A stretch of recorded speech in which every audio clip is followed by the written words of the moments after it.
How do you bounce back from an accident that could have killed you, leaves you a paraplegic, and robs you of a passion that was birthed in you when you were just 6 years old? On this week's episode of our Greatest Hits Tour, you'll learn it all starts with simply not giving up on your vision. Welcome, everyone, to this episode of Beyond the Crucible. I'm Gary Schneeberger, the co-host of the podcast and the communications director for Crucible Leadership.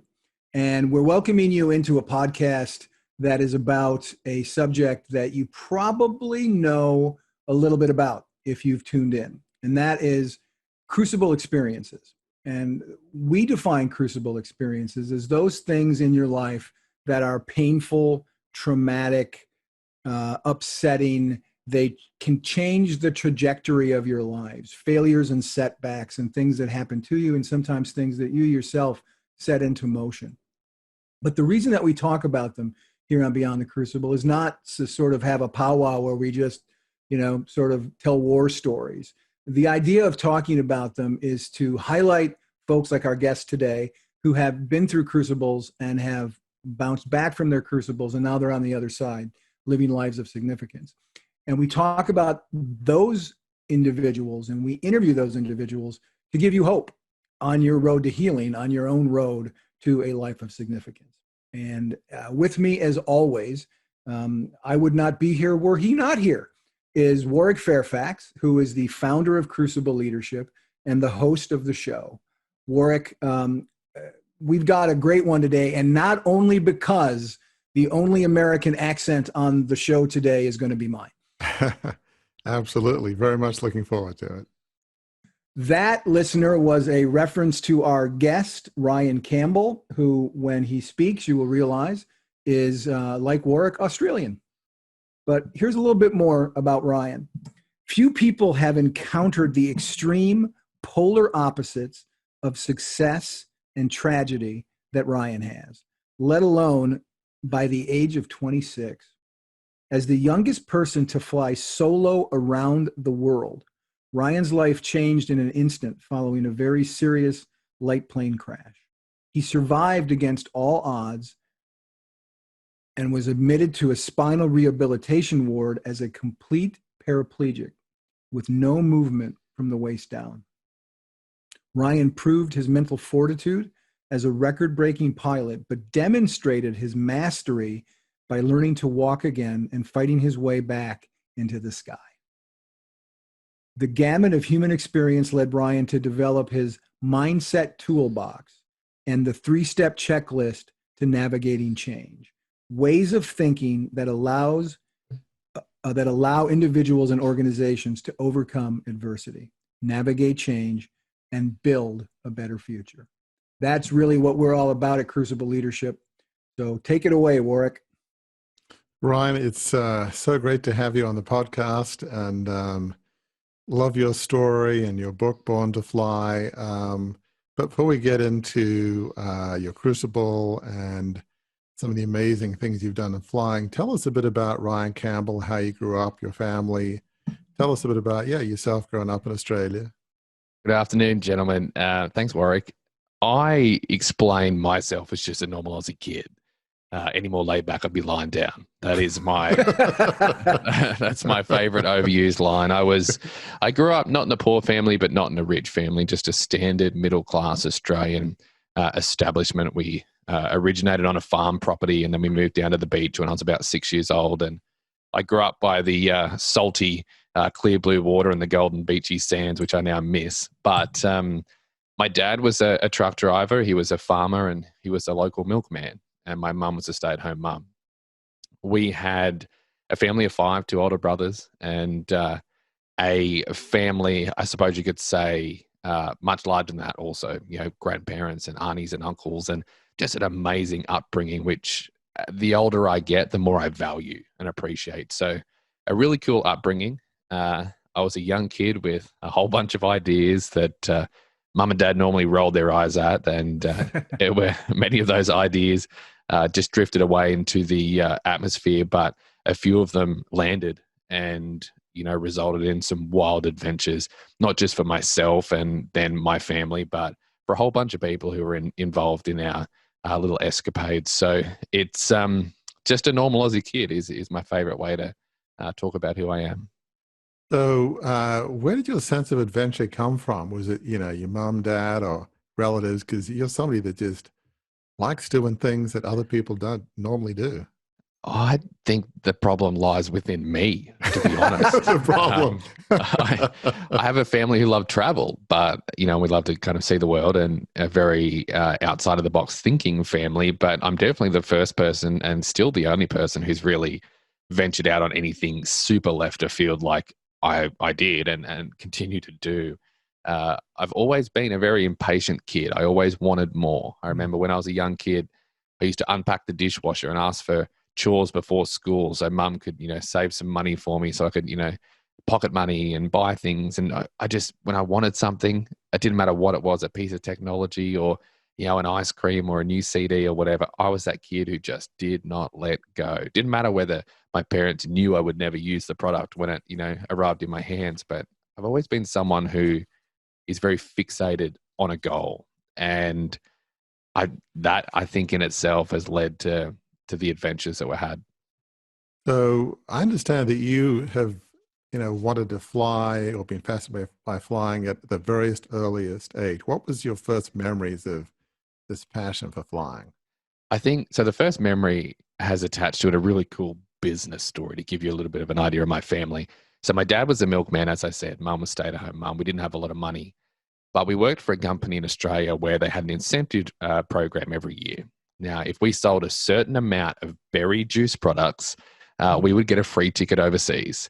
So I remember at 6 years old, in a family that had never set foot outside of Australia, my parents bought a lot of juice. And like I'm talking, we filled a storeroom with long life apple juice and orange juice. And what that led to was the first overseas trip to Vanuatu, an island in the Pacific, when I was 6 years old. And we went on a business trip where we swam in the pool, and they went to their little work events for a week. And it was an amazing getaway. And it was the only way my parents could afford to go overseas, because they'd then come home from the holiday and spend the next 6 months selling orange juice to anyone with a thirst to pay for that adventure. So it was on that first overseas trip that was actually to be the first of four. So we're really lucky young kids to get to travel. The first of four of these incentive trips that I climbed into a Boeing 737 and we took off. And being the youngest and the cutest of the three, which I always say, they put me by the window. I got the window seat. And I sat there and watched Sydney appear in the window of that aircraft as we took off. And everything about the experience, I was just blown away by. It was just simply magic to me. The fact that everyone in Sydney has a red roof on their house, or exactly. Just the size of Sydney, or honestly, the biggest moment was the fact that we went through clouds. At 6 years old, I just didn't even believe you could reach the clouds, let alone do so over Sydney in an aeroplane. And prior to September 11, which shows how old I am, we were invited up to the cockpit, and I walked up there with both my brothers, and I followed in trail, and we met the pilots, and we looked at the buttons and the switches. And from that point on, if honestly, Warwick, and you'll laugh at this being an Aussie, but I would always tell people three things from when I was 6 years old. One is that I wanted to be a jumbo jet pilot. I wanted to fly for Qantas. That was great. That was a solid dream that lasted. The second was that I wanted to own a Subaru WRX, which was a big dream for a 6-year-old. The third, for some reason, I wanted to live in Canberra. I don't know whether it was a small town kid just kind of like saw the glistening lights in the shopping centers, but I don't know. I would not live in Canberra if you paid me now. But no, it's a pretty quiet place for a capital city. There's not much going on. It definitely is. So I was a 6-year-old kid with three big dreams, and the one that truly lasted was this discovery of passion, and that was aviation. And it honestly has taken me and provided the highest experiences of my life, the best, the most positive experiences, but it's also taken me to the deepest and the darkest places. So it really has provided a roller coaster ride in a short period of time. So after that trip to Vanuatu and sitting in the cockpit and having this passion for flying, you told your mom and dad, okay, I want to be a pilot. What was their reaction to this dream of the 6-year-old? Little did I know when I was 6 that my granddad had actually, he'd just passed away, but he had been a pilot, and not professionally, but he'd been a private pilot. Little did I know my dad actually wanted to learn to fly. He'd always wanted to learn since he was a kid. Little did I know my uncle, who he didn't have a lot to do with, was a commercial pilot and owned a joy flight business in Merimbula, the little town I grew up on the south coast of Australia there. And little did I know all of that, which just makes me believe that aviation's in my blood. So my family probably didn't take it as a shock. And as we grew older, that dream, as I said, really was set in stone. It was getting to 14 years old and saying, all right, I need a plan. How am I going to work through school and learn to fly? Well, common sense at that point for a 14-year-old kid said, you know what, you're going to need two things. You're going to need money, and a lot of it, and you're going to need at least a driver's license before they'll let you fly an airplane. I was incorrect on one of those fronts. I definitely needed money. But I was reading the local newspaper when I was 14, and I read an article about a kid who flew solo in an airplane on his own for the very first time on the day he turned 15. That was the first day he was legally allowed. And here I am at 14, not very good at math, but I was like, all right, no, I don't have very long. If he can do it, why can't I? Well, that led to an after-school job, and that led to a weekend job, and it led to about, what was I earning? $50 to wash a truck and $45 at the supermarket. So I was earning around about, I think, $190 a fortnight or every 2 weeks. And a flying lesson for an hour was $180. So I actually funded my way through flight training throughout school. I went solo, much to my mum's stress levels went through the roof. But I went solo on my 15th birthday, just like this kid in the article. And I had discovered what I could do with a goal and a little bit of hard work. And I had ignited this passion, not just to fly more, but to do everything I could at the youngest possible age. And the adventure it sped up from there. That's amazing. So you have all this sort of unknown, maybe flying genes in there, or it's just amazing how these things happen. But so you had this dream of flying. When did this idea to fly around the world while he was still a teenager? At what point did that dream started to form? So I'd flown solo on my 15th birthday. When I was 16, I turned 16, I passed a flight test that allowed me to take friends and family flying in a restricted area. I wasn't 17 yet, so I didn't have a driver's license. I couldn't drive a car on my own. So all my buddies at school who were older than me, we cut a deal with them and we said, all right, you drive me from school to the airport after school. I'll take you for a fly, but you've got to drop me home. And so that was my deal throughout when I was 17. When I was 16, when I was 17, I had a private pilot's license. And when I was 18, I had a commercial. So I really pushed for whatever I could every time I become a year older. It was at 17 that I read an article. Again, I should stop reading articles, but I read an article on a kid who was American, 23 years old, who'd broken the world record for the youngest person to fly solo around the world. And we're talking 2008. We're talking the prior world record being 37. So there really was no age record. And we're talking a time where more people had gone to space and flown solo around the world. So not a very common thing to take place.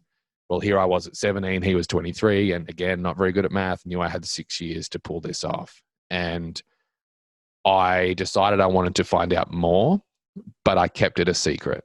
So I did what any wannabe 17-year-old teenager would do. And I Googled how to fly solo around the world. And I found a website called earthrounders.com. And I printed off all the information. I highlighted all the important parts and I hid it in my desk. I didn't want my mum, my dad, my brothers. I didn't want anyone to find it. I didn't want anyone to think that I was silly enough to believe this was possible. Were you afraid that they were going to try and talk you out of it or something? Or judge me or laugh at me. And I have the most supportive family in the world. So it was a very irrational fear, but I thought they would potentially just laugh and go, what is this kid on? This is wild. But I read those articles over and over again. And, there wasn't a lot to read given that not many people had actually done this. I got to the point where I wanted to know more. I wanted to know more than those articles. But what do you do at that point? Now, my mum and dad couldn't help me. So I decided I'd contact a gentleman I'm sure you know to some degree, Dick Smith, an Australian entrepreneur, businessman, aviation adventure, previous round-the-world pilot. I decided I'd contact Dick Smith, and I thought, well, he has the power to help me, he has the knowledge, and he has some of the answers. And if he laughs at me and this doesn't happen, I don't cross paths with Dick Smith very often, so I'm not going to feel judged. And that's So- kind of amazing because Dick Smith, for US audience, he owns an electronics store chain, kind of like Best Buy in a sense in the US. So, I mean, it's kind of everywhere. So he's very successful. So you reached out to Dick Smith, his busy guy, very successful, and he responded, He did, and which is so amazing. everyone says, "How did you do that when you were 17?" I said, "I just Googled Dick Smith's email address." He hates me telling anyone that, but I found 5, and I sent an email to all 5. And I said, "Dear Dick Smith, my name's Ryan Campbell. I've got 200 hours, and I want to be the youngest person." I read that email now and just cringe. And he responded, and he said to me, "Ryan," he said, "what you want to do is dangerous. It's very risky. It's hard. It's never been done before." And he listed all these bad elements to the adventure. But at the end, he said a few simple words, and this was all that mattered. He said, "But it can be done. Go and find yourself a mentor. And if you find a mentor who tells me that you're the guy for the job, I'll support you." So I took that same email that I sent to Dick, and I crossed out "Dear Dick," and I wrote "Dear Ken," and I sent it to a guy called Ken, and he was the second person to ever hear about this adventure. He'd flown around the world with another pilot. He was an Australian based in a little town called Bendigo. He agreed to be my mentor. So I went back to Dick Smith. All of a sudden, I had a team of 3. Everything was very exciting until I realized I had not told or asked my mum and dad yet at 17 years old. So we went down the road of asking mum and dad. I washed the dishes one night, which I think helped. And I said to mum and dad, "Hey, what would you think if I said that maybe potentially one day I might want to fly a small airplane solo around the world?" And dad said, "Oh, you'd see some amazing things." And mum said, "Oh, wouldn't that just be a phenomenal experience?" And I thought, here they are, my parents going, "Here's another idea this kid's got, you know." Well, then I sat the folder of emails down in front of them from Dick Smith, literally a name they'd grown up with. Right. And all of a sudden it wasn't a joke. Well, that started the 2-year planning, training, fundraising adventure where I didn't just plan and train and prepare as a pilot, but we fundraised $250,000 on a laptop computer. The same laptop that would go around the world to write the blogs, the same laptop that we would write the book on.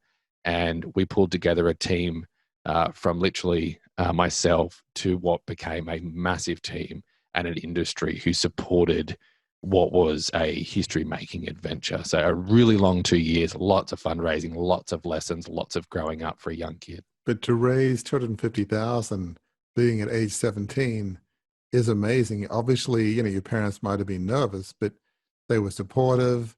You had a plan. I mean, not too many 17-year-olds would come up with a plan and have the courage to just write to Dick Smith and the wisdom to seek mentors when it was suggested. I mean, you pursued a goal just, all out, but with a lot of wisdom. It was sort of courage and wisdom. I mean, as you reflect back, I know there's a lot of lessons in your life, but those lessons leading up to that round-the-world flight, there are some key lessons for people in how you approached it.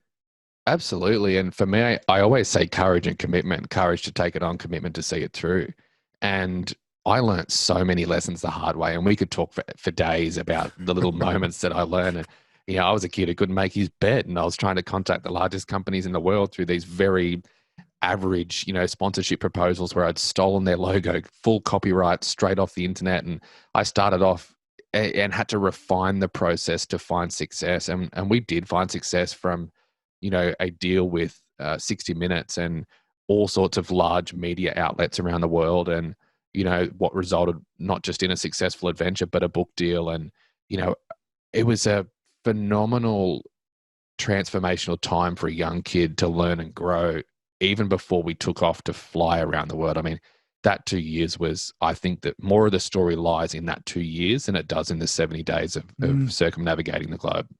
And that was 2015, was it? When did the flight happen? That was 2013. 13. Okay, got it. And so that was, how long did it take to fly around the world, did you say? So I climbed into a rented single engine aeroplane, and it was a 4-seat piston powered propeller plane. And I had 160 gallons of fuel in the cockpit with me in a big bag. And we could fly this aeroplane up to 16 and a half hours nonstop, and that's what I needed to cross all these big ocean legs. And I took off at 19 years of age. After that 2 years of planning, we flew 24,000 nautical miles to 35 stops in 15 countries. I took off from Wollongong, just south of Sydney, Australia, on the east coast, and I pointed that aeroplane northeast, purely over the Pacific Ocean, and I did not stop until I made it to North America. I had about 5 legs to get across the Pacific alone, the longest being Hawaii to California, 15 hours nonstop. Yeah. Literally sitting in one little seat. So a very long trip in a very little Not a lot of airplane. margin for error on that one. If you've Very little margin for error. There's some stories from that leg for sure. So you did this remarkable journey in 2013, and that led to, I think, the book you wrote, Born to Fly. Was that written after that, but before? Yeah. So the way that I explain the stories when we deliver keynotes is I tell stories not from an ego point of view. I hate nothing more than ego or manufactured drama in life. And we tell these stories to give people a little bit of an idea of how good life was at this point. So the round the world flight ended. We were on 60 Minutes. I was invited to meet the Royals and named one of Australia's 50 greatest explorers. And I wrote a book that my nan can tell you every page number of every spelling mistake in that entire book, and that's not a joke.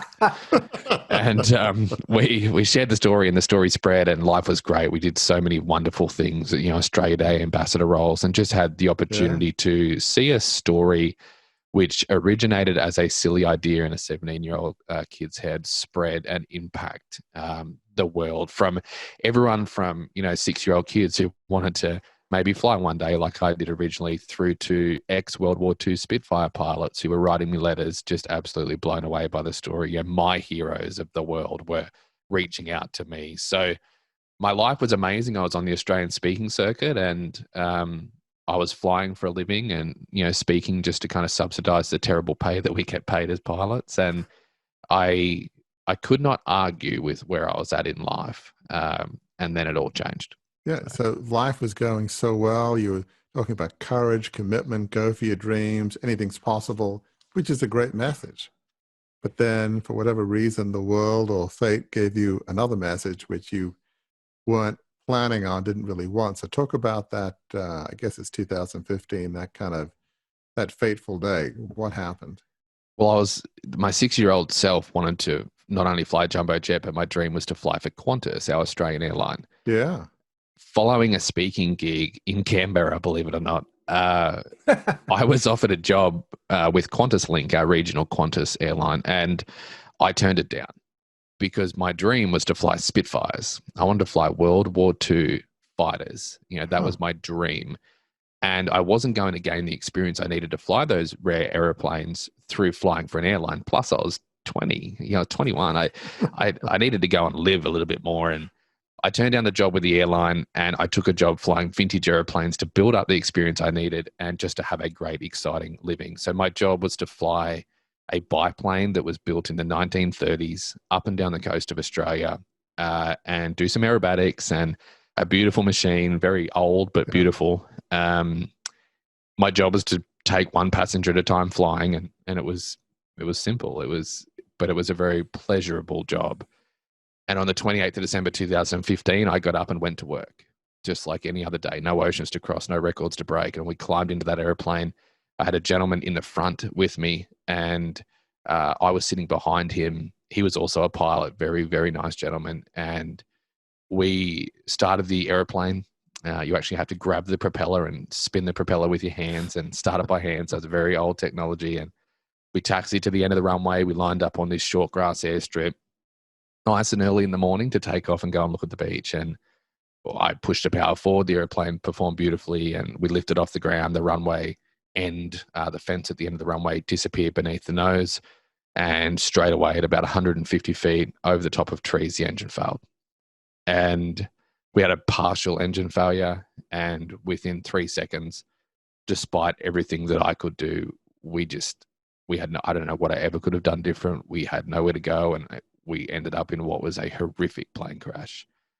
And it's just not explainable how bad it was. And I was cut from the wreckage, placed into a helicopter and flown to hospital, but I was the only survivor. And I was taken to hospital in Brisbane. I was operated on immediately. I had shattered facial bones, 5 breaks in my back. My ankle was almost removed. My right ankle was shattered. And I was operated on immediately, and I was awake for the accident and most of the ordeal, blacked out from the pain and the impact for, some minutes here and there. But overall, I remember every element of it.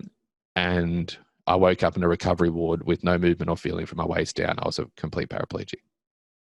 So obviously a lot's going through your mind. I mean, you're an experienced pilot. Even at that age, you're thinking, well, obviously I'm not a pilot, but if you're 100 feet up, the engine fails, you've got no time to think of anything or do anything. And even if you could, it sounds like there's nothing you could do. So was that like, well, certainly wasn't pilot error. There's nothing I could have done.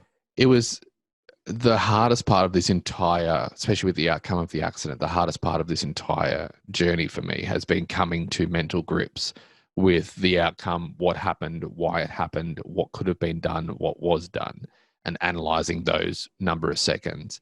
And I know in my heart of heart that we made the best decisions on the day.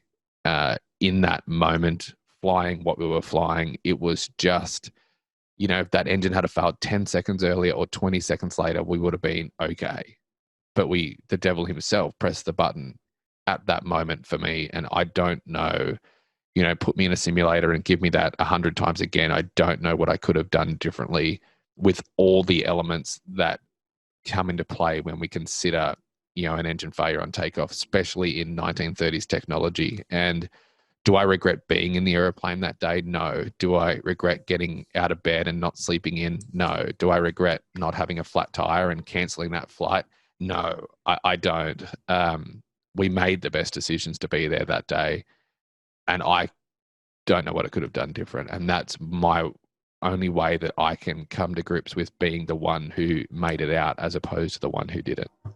So obviously you go through that, people talk about survivor guilt and all that. Why was it me? And that's probably one thing, not that it's fair, but we're human. I mean, logically, you knew there's nothing you could have done. Yes, it's like, well, I could have given the engine another once over. I mean, even if you'd done that, probably it wouldn't have been that obvious without, I don't know what, pulling every part of the engine apart. Even then, you probably couldn't have found anything. And it was, they pulled it all apart and we don't know.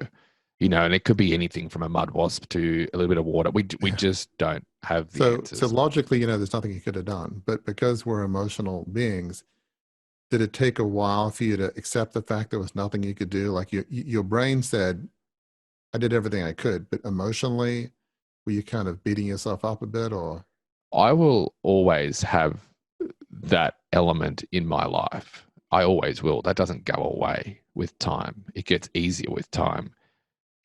I do not blame myself. And if I did, I wouldn't be here. I couldn't live with that. Right. I, however, live with the struggle and the triggers that will always come from that PTSD, whatever you want to call it. I will have that forever. And that's been hard.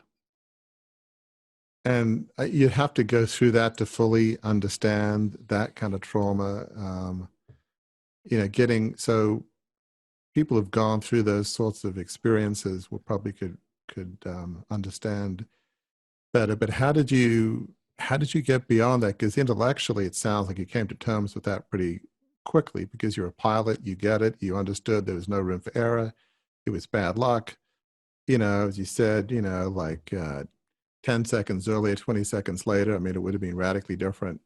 But how did you find a way to bounce back from that experience and live a positive life rather than, the alternative is just to say, well, that adventurous, free-spirited Ryan Campbell is no more. I'm just going to be safe, cautious, just, not do much anymore. And I'm going to jump in before you answer that question, Ryan, because you told me something when we talked before we started recording the show that I think is a universal truth for anyone who's gone through a crucible. Our listeners know well, you probably know well, Ryan, being from Australia, the crucible that Warwick went through, the takeover of the family media business, that failed takeover, the slipping of the company after 150 years into, out of the family's hands, a $2.25 billion loss. Not at all the same thing as the physical trauma that you went through, but emotionally speaking, what could I have done differently? What can I learn? How do I get, how do I bounce back? Those experiences are universal with crucibles. And what you told me when we talked, that speaks to Warwick's question about how you got through it. You said this to me: we find the tools in our low points to power better times. And I just wanted to kind of get that out there, that perspective out there, because I think our listeners will definitely identify with that as you answer the question, how did you do it? 100%. And, I am really big on this idea of tools and building a mindset toolbox. I'm really big on adversity being an opportunity. Adversity alone is adversity, but adversity with the right tools to utilize it is opportunity. It's simple as that. At 21 years old, I was lying in that hospital bed going through what you're talking about, Warwick, this constant reflection of what happened, trying to get my memory back, trying to pull the pieces together, trying to work with the right teams of people around me to say, okay, what happened, and get answers. And it was a really long process that honestly, it's not as prevalent in my day-to-day life now, almost 5 years on, but I tell you what, it lasted many years and it's been very hard. And there are times where it comes back up again. When we look at that time in hospital, it was so hard in the beginning just to exist. For me, I would always tell people that I was at maximum capacity. You could have walked in and told me that I'd lost a family member, or you could have chopped off my leg, or from a pain and a mental point of view, physical and mental, I was at capacity. You couldn't have done anything more to me to make it any worse.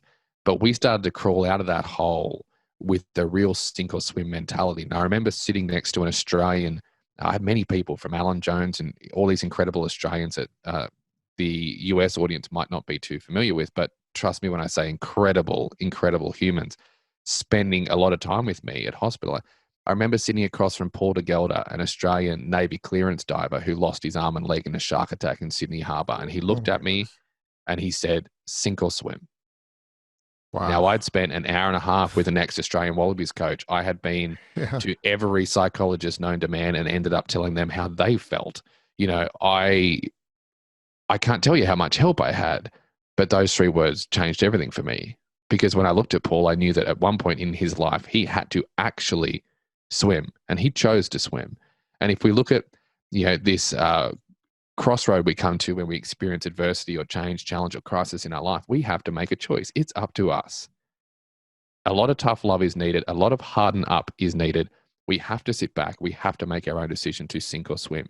Sinking is a very long and slippery slope to suicide. And I am really blunt about that because I'm really big on, young people losing their mental battle. Swimming is the journey that we take to climb back up, to climb the mountain that's ahead of us, to get out of where we are, to end up in a better place physically and mentally. And if it's just one step at a time, that's okay. When I was in hospital, I was battling the mental aspect of the accident, what happened, why, what could have been done differently. I was battling my physical state. I had no movement from, my waist down, no feeling. My bodily functions had disappeared. I had no control. I was a newborn baby in a hospital. My dignity was left at the door when they wheeled me in. And I spent the next 6 months in that spinal rehabilitation ward determined to not walk, but fly. And walking was merely a stepping stone on the way back to flying. And that was the end of the conversation for me. I was naive.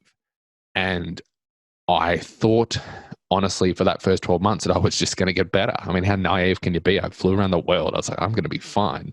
And whilst I saw progress, and I released a video on this yesterday, and I talked about progress being the antidote to stress-induced or to change-induced stress, and how progress, even just a little bit of progress every day towards our end goal, provides purpose to the pain. So for that first 12 months, especially that first 6 months in hospital, I went from a complete paraplegic with no movement or feeling from the waist down, a wheelchair that was custom built for my body, to a human who was walking, albeit I looked like I'd just sunk a bottle of Tennessee whiskey, but walking. And that was a very long journey of pain, but with a lot of progress. I would see a twitch of a muscle, a little bit of sensation come back on some area of my lower body. And all of these things were happening every day. When I got to that 12-month point where my recovery started to plateau, that lack of repair, that reduced rate of repair become one of the biggest challenges of my life.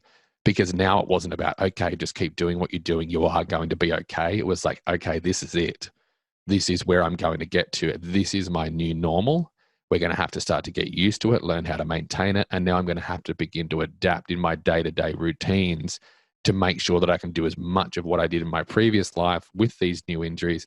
And I still have a whole bunch of things wrong with me, like a long list of things wrong with me. No calf muscles, no glute muscles. I have no feeling where I sit, no feeling on the backs of my legs, no feeling in my feet, very little control in my feet, no ability to push. I walk around on my heels all day, every day. No bladder control, no internal bodily functions whatsoever. But I walk and I just look like I've had a bad night on the town. But that journey as a whole, we talk about, I speak purely on how did you get back up? How did you swim? What were all the elements of that? It all boiled down to building a toolbox.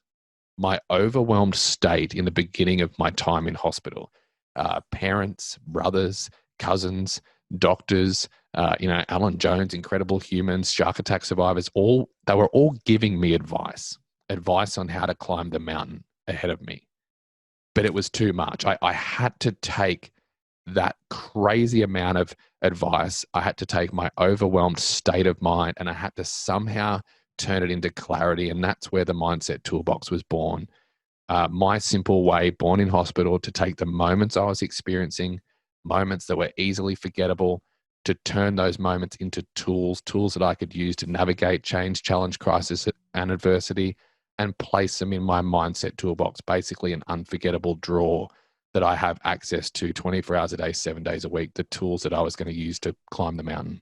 Wow. I mean, that's just an amazing journey, amazing story. Just for listeners, Alan Jones, former coach of the Wallabies, that's Australia's national rugby team, kind of a big deal, certainly in Sydney and in Queensland where rugby is pretty prevalent. But you mentioned early on that former diver said sink or swim, and it feels like that was a binary choice. It wasn't just plateau or lead a quiet life. It was sink might have been depression, suicide. I mean, who knows what sink would have been? I mean, it's scary to even contemplate. So it was like either swim or improve, or the alternative is very dark and almost unthinkable. I mean, that's I think a lot of listeners wouldn't think about it that way. That sink or swim, you either rise or you fall into oblivion. I mean, it was that clear back then in the depths. It was, yeah. And I think it has to be that clear. And when I first started the 2-year process of planning the round the world flight, I had a team of 5 people. No one else knew about it, not even my extended family. I had a flying instructor who sat down with me, the very man who taught me to fly, Big Al, and he said to me, "You going to do this or not?" And I said, "Well, I just don't know. One day I think I should. The next day I don't know whether I should, and I just don't know." And he said, "Look, zoom out and have a look at the big picture, where you are in life, what you are trying to achieve, how bad you want to do it. And then we're going to make a yes or no decision on whether you even attempt this round the world flight. If you make a yes decision, you are going to work unbelievably hard every single day until you get to the point where it is either A, is success, or B, an absolute failure that you just can't bring back. Or you're going to say no, walk away, and never look at it again." That yes or no decision is binary, as is the sink or swim decision. And I think we have to be clear in order to move forward and combat the mental. Life is won and lost just above the shoulders. That's my deal, right? Right. We have to be binary. Otherwise, we just get buried. So almost what I'm hearing you say is that 2-year preparation for the round the world flight, are we going to do it? Are we going to not? It almost in some sense prepared you for that next round the world journey, in a sense, that next, epic but tragic adventure, which was, getting back from that horrific accident. Do you look back and say that kind of helped prepare me in some strange way? Without a doubt, 100%. But yes, 100%. What I also say is that at 21, I was lying in a hospital bed and I had experienced the highest of highs and the lowest of lows. So highs higher than most people would ever experience, but lows lower than most people would ever experience. And it took a while for me to see it this way, but I started to view it as an opportunity. I'd been given an opportunity to compare. We have mountain climbers, as keynote speakers. We have people out there who have done incredible things. We have people out there who have suffered adversity stories.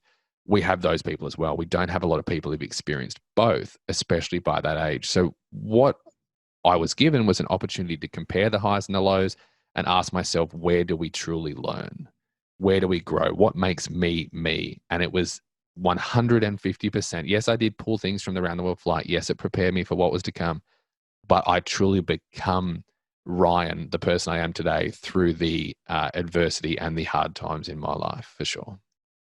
And that's sort of amazing thought of nobody wants adversity, but there are some lessons that, who we are after a crucible is never the same as who we were before.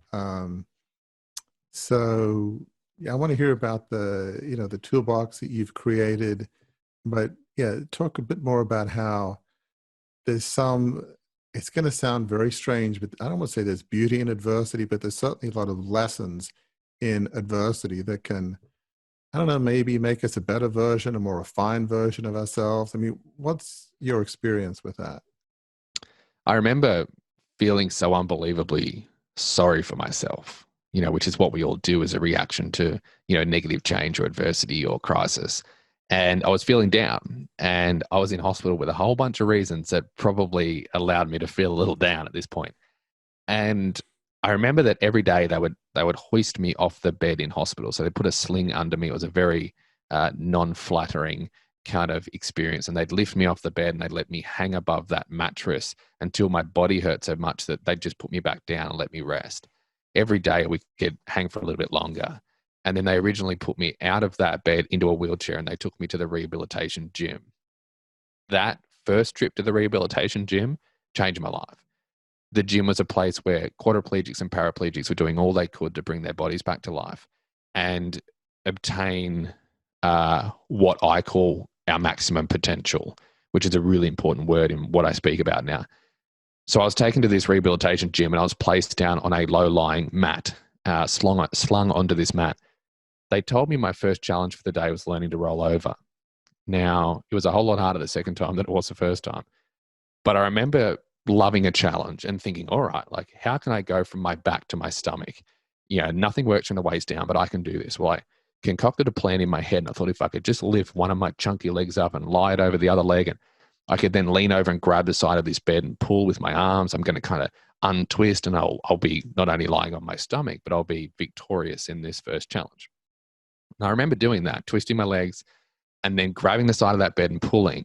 And as I pulled, the 5 breaks in my back and all the new titanium metalwork that I have just screamed in pain. Oh, no. So I stopped on my side and my right arm was twisted, all kind of, trying to balance. Oh. I stopped just to let the pain subside. And I remember looking through a hole created by my elbow. And what I saw through that hole at a point where I was really down in life changed everything. What I saw was a guy called Ben. He was a young guy in his early 30s sitting in a really big wheelchair. He'd slipped over, hit his head whilst mopping his girlfriend's floor. He'd broken his neck, had no movement or feeling from his chest down, and very little feeling in his arms or his hands. He was a quadriplegic. And I remember looking up at Ben and seeing Ben stare back at me. I was feeling sorry for myself at this point, really, really bad place in life. The way Ben looked at me, I realized what he would have given for one chance at learning to roll over. And at that point, to say that I felt like the worst human on the face of the planet would be an absolute understatement. And I remember being put back into the wheelchair and taken back to my ward and put back in bed. And I remember my body resting and my mind moving at 1,000,000 miles an hour. I knew at that point that I needed to remember the way that I felt when I looked at Ben, because it was that feeling, whatever it was, and I couldn't explain it at the time. It was that feeling that was going to allow me to get through the hard days. And there were plenty of hard days on the horizon. So I decided to come up with a concept, which is the mindset toolbox, to take those moments and place them somewhere where I won't forget them. So my concept is so simple, very, very simple. It's that we're all born with an empty toolbox. It's really big. It has wheels, lots of drawers. We take it with us wherever we go in life. When we get it in the beginning, when we're born, it's empty. Our job in life is to fill that toolbox with tools that we can use to work through the challenges that we will all no doubt face. Adversity is simply a byproduct of breathing. So we fill that toolbox with tools that we can use to navigate change, challenge, crisis, and adversity. It is our goal to learn how to find tools, how to use them, and how to keep them sharp. Throughout that 6 months in hospital, the year and a half in rehab, the 4.5 years up until this interview, I continue to find tools every day and place them in that toolbox. And I have a really big overflowing toolbox. And it's my way to not forget the moments that I need to navigate my life. It's my way to provide a tangible kind of learning experience in developing your mindset. And that's what this is. Life is won and lost above the shoulders. We have to go out and better ourselves. We have to go out and learn. We have all the information in the world at our fingertips.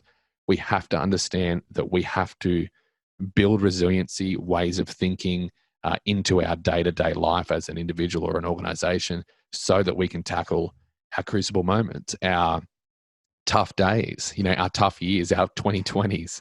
We have to be wired that way. My mindset toolbox not only saved me, but it's now how I encourage others to think of their own mental health and resilience. I want to hear a little bit about this mindset toolbox, but I want to go back for 1 second.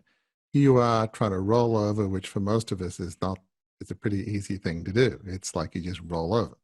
But for you at that point, it was, you might have said climb Mount Everest. I mean, it was pretty difficult. But then as you were going over and, bad things were happening, and you looked at Ben, what was it about Ben's look that almost was not a mini crucible, but an inflection point in your recovery? There was something about Ben's look that kind of bore a hole through your soul almost. He was just a big boy sitting in that wheelchair, and he had elastic bands around his wrist, and he was moving his wrists in and out maybe an inch or two at a time. And that was his exercise for the day. And knowing quadriplegia quite well by that point, just being in a spinal cord injury ward and learning about a spinal cord injury and what it does to your body, I knew what state Ben was in. And I knew the very slim chance of him ever getting back to a point where I even was at that point at the beginning of my recovery. It was just the loss in his eyes. And we went on to talk a lot throughout the next 6 months in rehab and learn more about each other and, the struggles that we were both going through. And when I unpacked that moment with Ben into that mindset toolbox, at the surface level, I obviously learned perspective. I was like, look, I'm actually quite lucky, really, at the surface level. But by unpacking that story into my mindset toolbox, that was a process that allowed me to pull so much more out of that moment than what I found at first glance. And that's the power of the toolbox. I learned so many things from gratitude through to accepting what I had and my ability as opposed to focusing on what I'd lost. All of these different lessons from Ben, they all boiled down to one thing. I was lucky to be a paraplegic. I was 21 years old. I just survived a plane crash. I just turned 21. I'd been in hospital for not an entirely long amount of time, and I could look at you and tell you that I was lucky to be a paraplegic. I could look at you and tell you that this challenge was not physical, it was mental. Without Ben's injection of gratitude that day, without the concept of the mindset toolbox, I would not, and I just would not be where I am today. I just wouldn't. That's amazing. And that's really one of the key elements of your toolbox, gratitude, confidence, resiliency. Obviously, you can connect the dots now in hindsight, the sense of gratitude that I'm glad I'm not where Ben is, Yeah, 100%. Ben would give, as you said, anything he could to be where Ryan was, So talk about how you use this toolbox to inspire others, both others who've been through physical challenges. There could be, mental, physical, financial abuse. I mean, there's all sorts of challenges in the world. So talk about how this can help, not just, crash survivors or paraplegics, but just people in general. What about this toolbox can really help people? I encourage anyone who has a pulse to build their own mindset toolbox, because it doesn't matter where we live, the color of your skin, your background, religion, beliefs, geographic location. It just doesn't matter.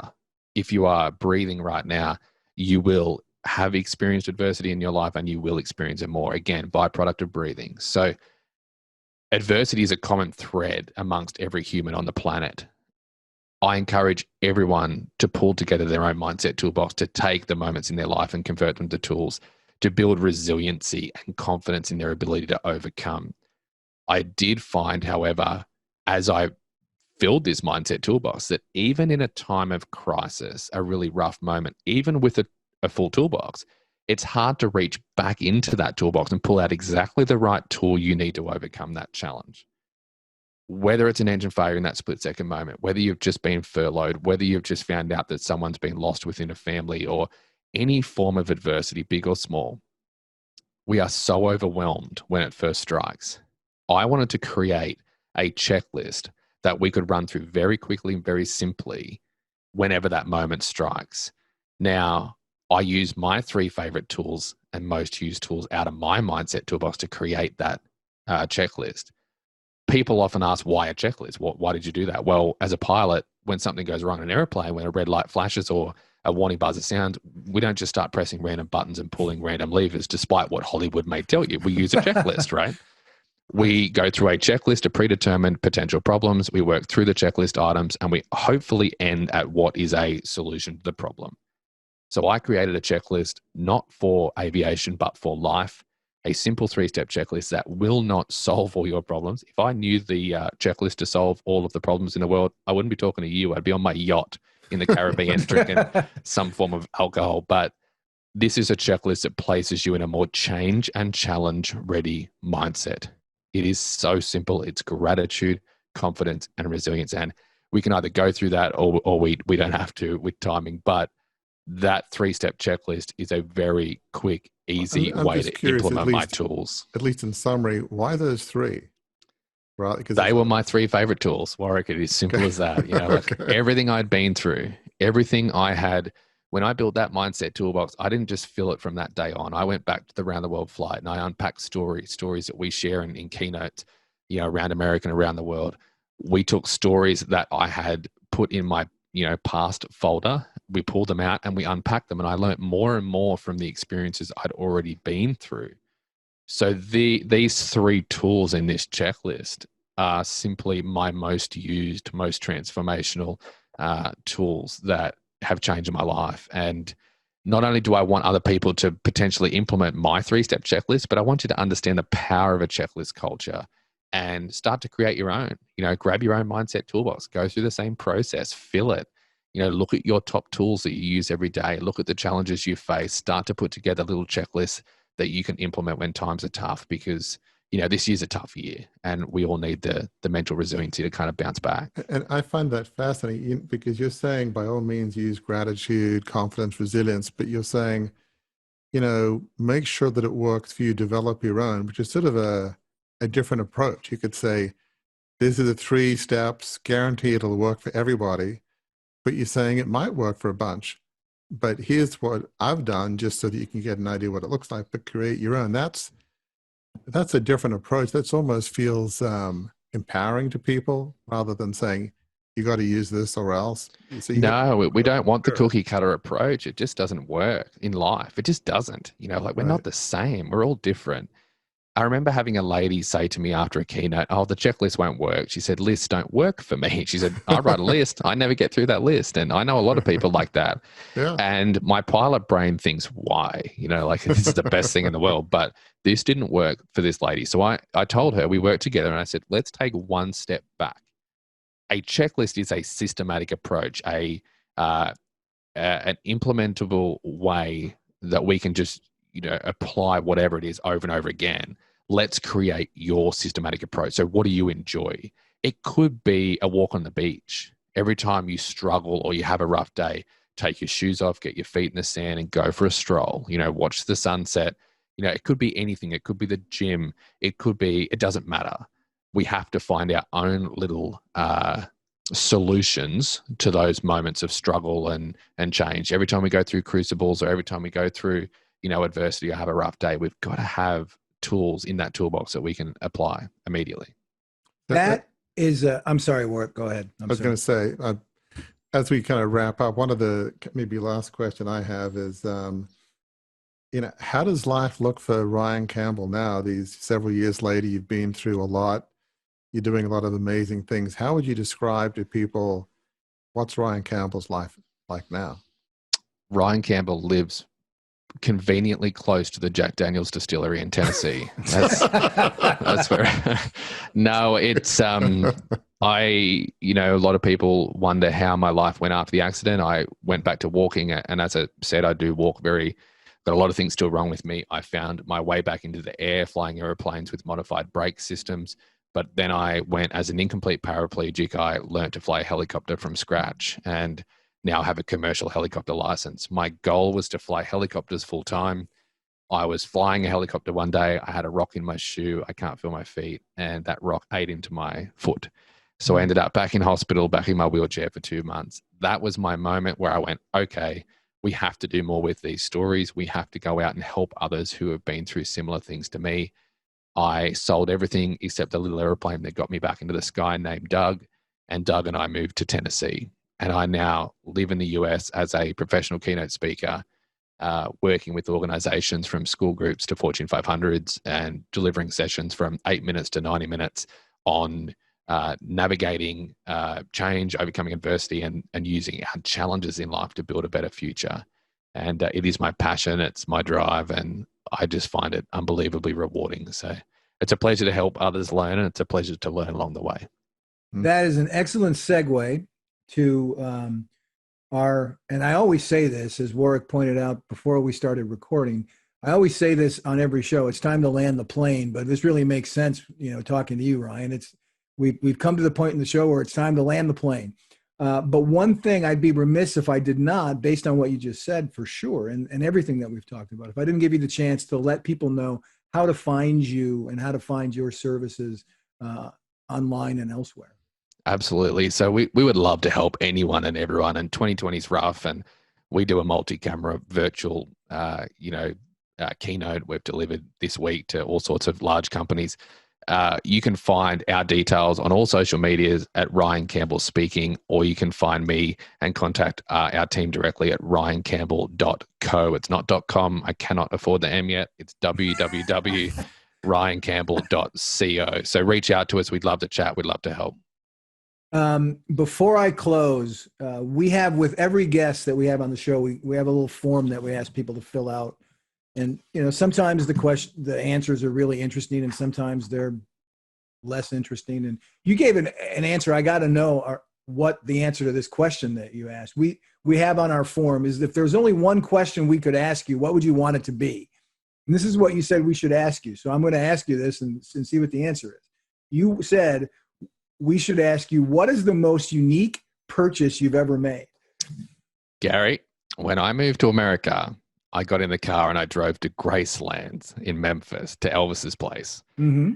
I went into the gift shop and I bought a model pink Cadillac. It was always my dream to own a pink Cadillac, and I spent about $30, and I bought this small model pink Cadillac that sits by my television.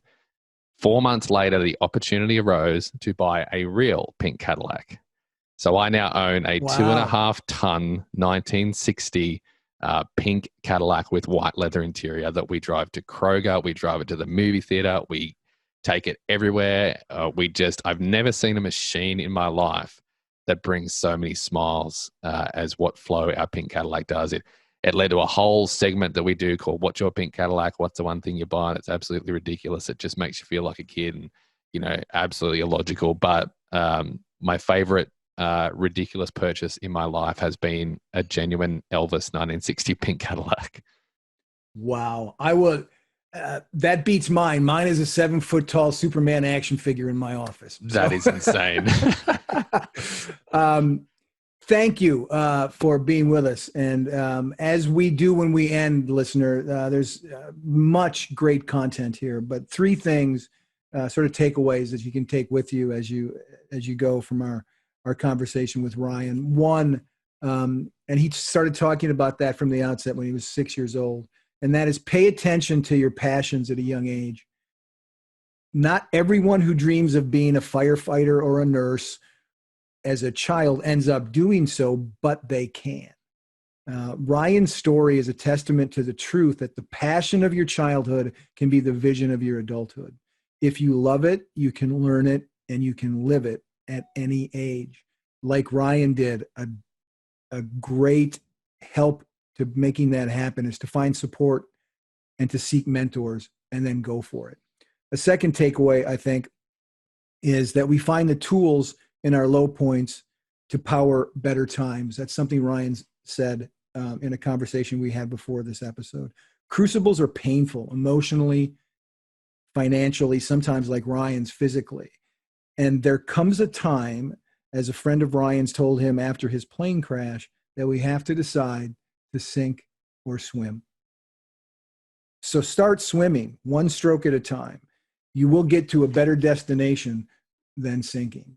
And the third point that we've spent the really good dialogue here at the end talking about is build a toolbox to help you as you go through your crucible, and fill it with the thoughts and practices that will help you navigate the steps you need to take to move beyond that crucible. Focus on filling that toolbox with items that build your gratitude, your confidence, and your resilience. Ryan says that life is won and lost above the shoulders. We would only add from Crucible leadership to that by saying that crucibles are overcome and a life of significance is launched above the shoulders. So until next time we're together, listeners, thank you for spending time with us in this episode of Beyond the Crucible. And please remember, as Ryan's beautiful story makes very clear, that your crucible experiences can be painful in a lot of ways, emotionally, financially, to your dreams, to your body. They can be very painful, but they are not the end of your story. Ryan's crucible was not the end of his story. Your crucibles can, in fact, be the beginning of a new chapter in your story, as they have been for Ryan. And that chapter can be, as it has been for Ryan, the best chapter of all, because what it leads to, the path it puts you on, is toward a life of significance.